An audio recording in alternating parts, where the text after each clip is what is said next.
Pengamat politik Adi Praitno menyatakan bahwa tingginya tingkat kepuasan publik disebabkan oleh kebijakan populis yang pro-rakyat yang dikeluarkan oleh Prabowo. Mulai dari program makan bergizi gratis hingga penurunan biaya haji. Prabowo terlihat banyak merilis kebijakan populis pro-rakyat, seperti makan gizi gratis, penghapusan utang UMKM, diskon tarif listrik selama Januari-Februari, penurunan biaya haji, serta janji untuk mendirikan sekolah rakyat dan membangun 3 juta rumah rakyat. Hanya saja, kata Adi Praitno, hasil survei tersebut tidak menggambarkan realitas yang sesungguhnya. Bahkan bertolak belakang dengan analisa dari kelompok yang kritis. Hari ini misalnya rata-rata survei opini publik, sebut saja misalnya media yang agak netral seperti Kompas, bahwa tingkat kepuasan publik terhadap Prabowo dan Gibran itu kan 80,9%. Oke, tapi bukan berarti survei-survei yang berbasiskan kuantitatif itu tanpa koreksi. Pertama, karena seringkali dalam survei kuantitatif seperti survei itu, yang diwawancara itu kebanyakan mereka yang misalnya tidak terlampau paham terkait dengan isu-isu politik secara nasional. Mereka itu bukan ahli, bukan seorang peneliti, bukan orang-orang yang dinilai punya kompetensi dalam menilai kinerja pemerintah di bidang ekonomi, di bidang sosial, di bidang hukum, dan seterusnya. Jadi yang dibayangkan oleh responden yang diwawancara itu seringkali apa yang muncul di permukaan.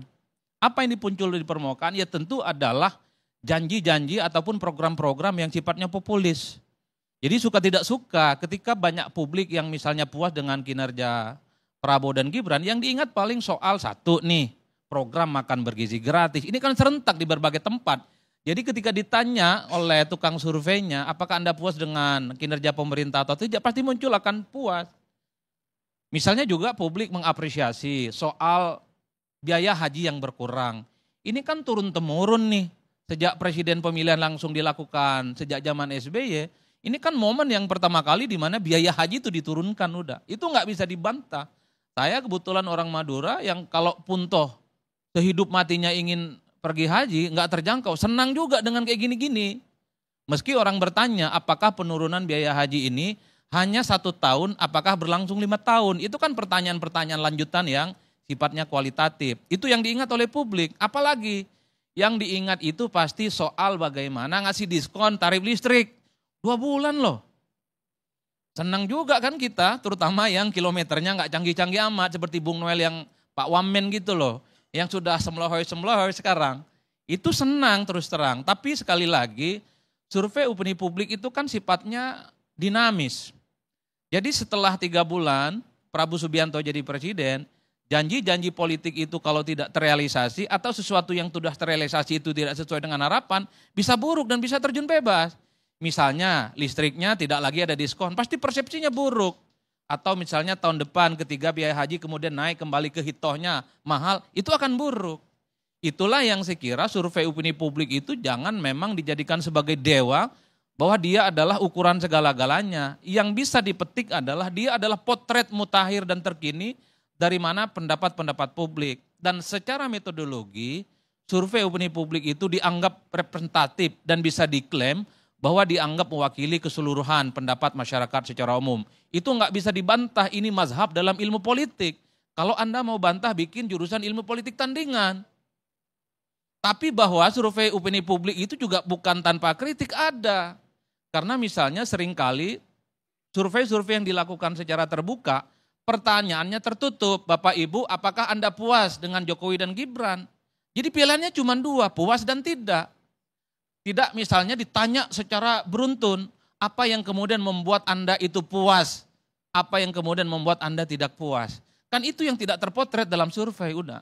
Kalau di background satu-satu tentu pertanyaan surveinya panjang dan membutuhkan logistik yang juga panjang. Jadi pertanyaan di survei itu seringkali kenapa tertutup, ya karena memang pertanyaannya terbatas. Itu pertama ya. Nah yang kedua, argumen yang sifatnya kualitatif. Ini yang kemudian saya coba untuk breakdown. Jadi ketika muncul persepsi publik, survei-survei yang muncul 80% yang percaya terhadap Prabowo dan Gibran, itu banyak yang protes. Kenapa? Yang protes itu rata-rata memang adalah kalangan aktivis, adalah kalangan expert, para ahli, para akademisi, pegiat demokrasi, jaringan-jaringan aktivis sosial, dan kelompok-kelompok medsos, Bang. Siapakah mereka? Karena mereka itu yang day to day engage, meneliti satu persatu apa saja yang sudah dibuat oleh Prabowo dan Gibran. Kalau mau jujur, di luar makan program bergizi gratis, di luar penurun biaya haji, kan nggak kelihatan juga tuh. Kegiatan-kegiatan yang sifatnya menonjol, paling di luar itu hanya sebatas janji dan sebatas perencanaan. Misalnya soal janji ingin mendirikan 3 juta rumah rakyat, per hari ini masih gelap gulita. Kapan itu barang dimulai? Sekalipun rumah untuk rakyat itu 3 juta, kan nggak ada jaminan. Apakah itu betul-betul gratis atau akad kreditnya dipermudah? Kan belum clear juga, Bang. Termasuk misalnya ingin mendirikan sekolah rakyat, itu kan sebatas janji-janji. Termasuk misalnya soal bagaimana ketahanan energi dan ketahanan pangan. Per hari ini progresnya nggak kelihatan. Jadi wajar kalau kemudian survei-survei kualitatif seperti Celios yang kemarin merilis itu, Center of Economy and Law Studies kalau tidak salah, itu ngasih raportnya merah. Prabowo misalnya hanya dikasih skor 5 dari 10. Gibran lebih parah lagi, dikasih skor 3 dari 10. Itu 3, lumayan Bang. Abang ngasih berapa? Udah lumayan ya. Nah itu yang saya kira per hari ini tarung opini antara preferensi yang menggunakan survei opini publik dengan yang berbasiskan kualitatif itu juga perang-perangan yang sering dipakai. Problemnya adalah kita itu meyakini sebuah fakta tergantung selera politik. Kalau publik itu merasa dekat dan menjadi bagian dari kubu pemerintah, pasti yang digunakan referensinya adalah survei Litbang Kompas. Dan survei yang kemudian membuat Prabowo dan Gibran itu puas di atas segala-galanya. Tapi sebaliknya, kalau suasana hati yang kemudian menjadikan masyarakat itu kritis, anti pemerintah, dan menganggap Prabowo dan Gibran itu belum bekerja, pasti menggunakan survei-survei kualitatif seperti Celios sebagai preferensi utama. Makanya kalau kemudian saya simpulkan, kira-kira bagaimana pendapat saya terkait dengan 100 hari kinerja Prabowo dan Gibran? Ya sedang-sedang saja, tak baik dan tak buruk. Saya kan memang mazhabnya ingin menyenangkan semua pihak Bang Karni. Ingin mengatakan bahwa Prabowo belum bekerja, tentu agak sedikit bohong dan munafik. Apapun judulnya program makan bergizi gratis sudah berjalan kok. Sekalipun tahap awal itu 1 juta, banyak compang-camping kanan kiri. Menggelontorkan dana 71 triliun itu enggak gampang. Meski banyak juga statement-statement yang menyebalkan gitu ya. Yang seakan-akan ini ingin menutupi bagaimana anggaran kita memang enggak siap buat makan bikin gratis. Misalnya disarankan untuk kelor untuk dikonsumsi. Aduh Bapak Ibu, tanpa diinstruksikan sekalipun kita yang petani makan daun kelor sampai sekarang kok. Enak betul itu. Dan kita baru tahu daun kelor itu ternyata masuk program strategis nasional.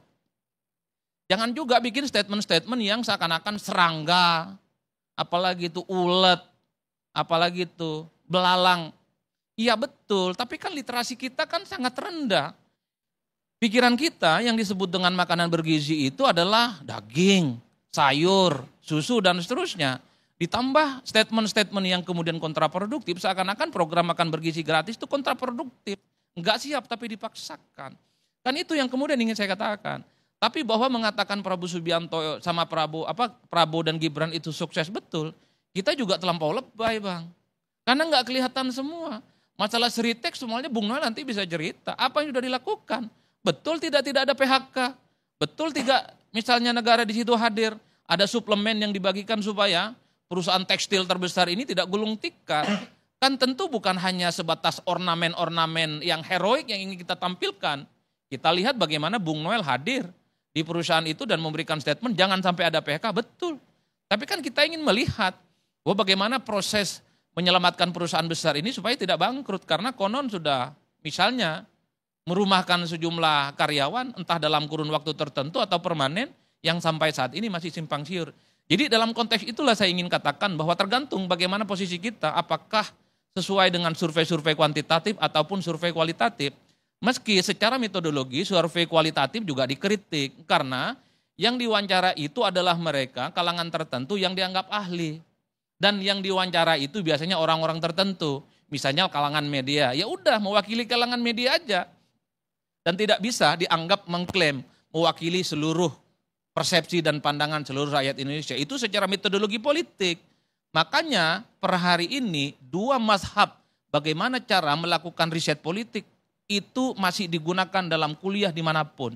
Mau di Amerika, mau di antariksa, termasuk di Jakarta. Semua ada teorinya, semua ada instrumennya, semua ada pengikut dan semua ada mazhab-mazhabnya. Biasanya para pengikut survei-survei kualitatif yang berbasiskan expert judgment itu atau penelitian para ahli pasti mengkritik survei opini publik. Bagaimana ceritanya orang sawah, orang kampung yang nggak tahu apa-apa bisa memberikan penilaian terhadap pemerintahan Prabowo dan Gibran. Kan gitu ceritanya Bang.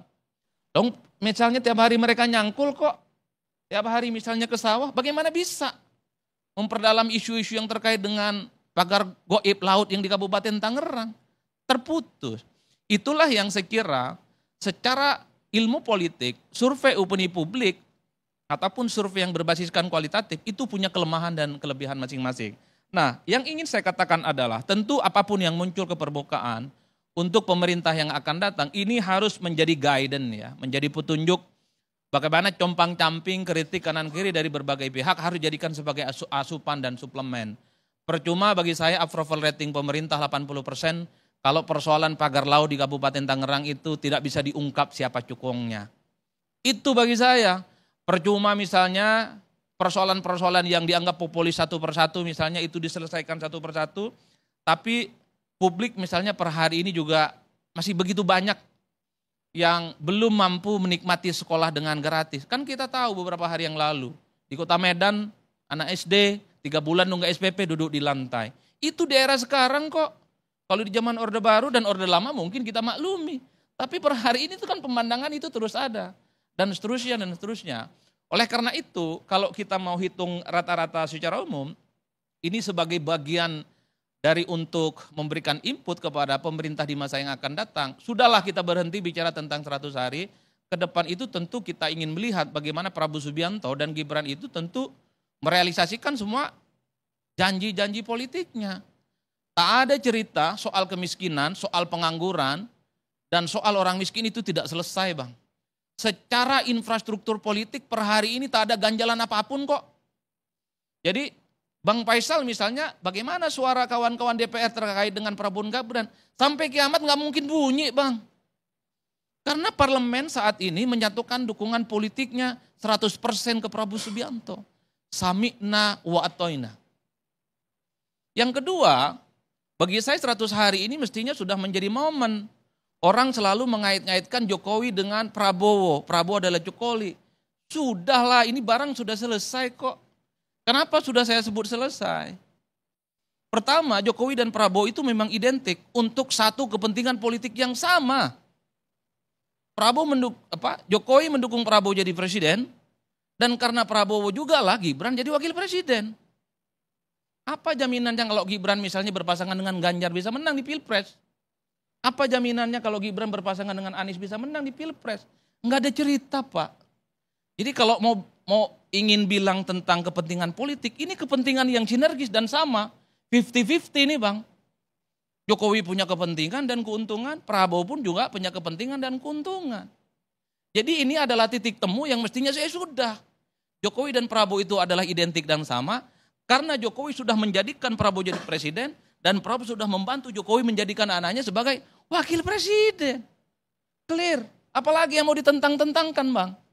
Yang kedua, Prabowo dan Jokowi itu kan dianggap identik karena isu keberlanjutan, sustainability, program-program Jokowi. Ya, dalam banyak hal.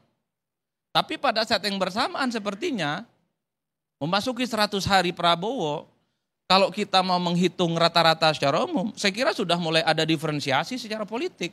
Contoh yang paling nyata, Prabowo sudah memberikan instruksi untuk memberikan evaluasi terkait dengan program strategis nasional.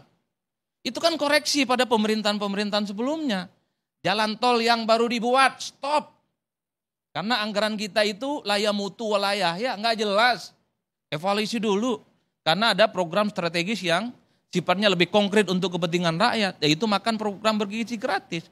Dulu Jokowi waktu jadi presiden, yang dilakukan pertama kali itu adalah bagaimana membangun infrastruktur yang diyakini sebagai upaya untuk melakukan pemerataan ekonomi dan kesejahteraan yang jauh lebih lebih komprehensif, bukan hanya di Jakarta dan di Jawa. Itu mazhab Jokowi.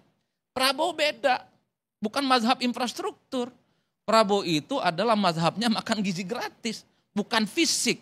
Tapi sesuatu yang dianggap penting bagaimana menciptakan gizi anak-anak kita yang dipersiapkan untuk menjadi generasi emas di 2045 itu nyambung senyambung-nyambungnya. Di situ saja sudah berbeda. Artinya apa? Secara alamiah, tanpa dibentur-benturkan sekalipun, Jokowi dan Prabowo itu perlahan berbeda, Bang Karni. Belum lagi misalnya style politik Jokowi dengan Prabowo beda kok. Prabowo kemana-mana ke luar negeri pasti borong buku. Ke India borong buku, ke Washington borong buku, kemana-mana borong buku. Jokowi enggak, Bang. Jangankan borong buku dari luar negeri, luar negerinya juga jarang. Diwakilkan oleh menteri-menterinya. Jadi bagi saya percuma juga untuk selalu ingin membentur-benturkan Jokowi dan Prabowo. Tanpa dibenturkannya pun saya kira orang juga sudah melihat ada perbedaan yang cukup signifikan. Apa hal lain berbedanya? Sederhana bagi saya. Jokowi waktu jadi presiden 2014, itu kan triple minority. Apa itu triple minority? Jokowi bukan ketua umum partai, pergaulan politik nasionalnya terbatas, dan dukungan parlemennya lemah. Prabowo, triple majority sebaliknya. Dukungan parlemennya full, ketua umum partai, tidak pernah ditunjuk-tunjuk sebagai petugas partai. Dan yang paling penting, Prabowo pergaulan nasionalnya cukup luar biasa. Jadi, ketimbang misalnya berkelahi dengan istilah-istilah yang agak sedikit provokatif, yang sebenarnya tidak terlampau produktif untuk bangsa dan negara, mari kita support bagaimana Prabowo dan Gibran itu juga merealisasikan semua mimpi dan janji-janji politiknya. Itu yang paling penting dan paling konkret. Dan yang paling penting juga adalah tentu karena kita tidak bisa berharap kepada 580 anggota dewan kita untuk kritis kepada pemerintah, maka udah Ferry, Bang Faisal, Bang Azhar, kemudian termasuk Adi Pray, ya tentu akan memberikan sikap-sikap kritis kepada pemerintah. Dan pesan kita adalah sikap kritis, sikap protes tentu tidak akan membuat bangsa ini akan hancur lebur. Yang membuat bangsa ini hancur lebur adalah ketika para DPR itu tidak kritis, kemudian partai-partai kemudian tidak punya sikap, dan yang paling penting adalah para koruptor dan para cukong-cukong itu merajalela menggarong kekayaan yang ada di negara kita. Saya kira di situ Bang Karni benar-benar harus kita laksanakan hingga di masa yang akan datang bagaimana Prabowo dan Gibran ini mampu menyelesaikan tuntas dan bagaimana keinginan politik mereka. Khususnya karena kita sudah bicara banyak tentang Prabowo Subianto, terakhir terkait dengan Gibran Wakil Presiden. Tentu kita ingin tanya, apa kabar lapor Mas Wapres? Kan itu yang gelap gulita dalam 100 hari kepemimpinan ini. Dulu memang sangat heroik betul. Kita melihat anak muda, umurnya belum 40 tahun, menjadi wakil presiden, bikin pengaduan lapor Mas Wapres. Tentu itulah yang kemudian ingin kita lihat bagaimana performa politiknya di masa-masa yang akan datang. Betul Mas Gibran itu sering bagi-bagi susu, betul sering menindaklanjuti bagaimana program akan bergisatis. Tapi tentu saja seorang wakil presiden mestinya peran-perannya itu harus melampaui itu semua.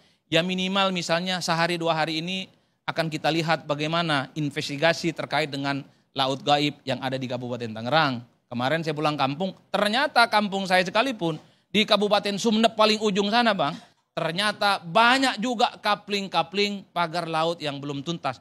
Tentu saya sebagai rakyat biasa sangat merindukan bagaimana pemimpin-pemimpin kita, presiden dan wakil presiden, menyelesaikan persoalan-persoalan yang selama ini pelik sepelik-peliknya. Saya nggak peduli dengan approval rating, saya tidak peduli dengan mana persepsi publik mau positif dan negatif. Yang paling penting adalah tentu saya tidak mau dengar lagi bahwa persoalan bagaimana merampas kekayaan kita di negara ini itu dibiarkan dan tidak bisa dituntas setuntas-tuntasnya. Saya kira di situ Bang Karni, terima kasih. Billahi taufik wal hidayah, wallahul muwaffiq ila aqwamit thoriq. Wassalamualaikum warahmatullahi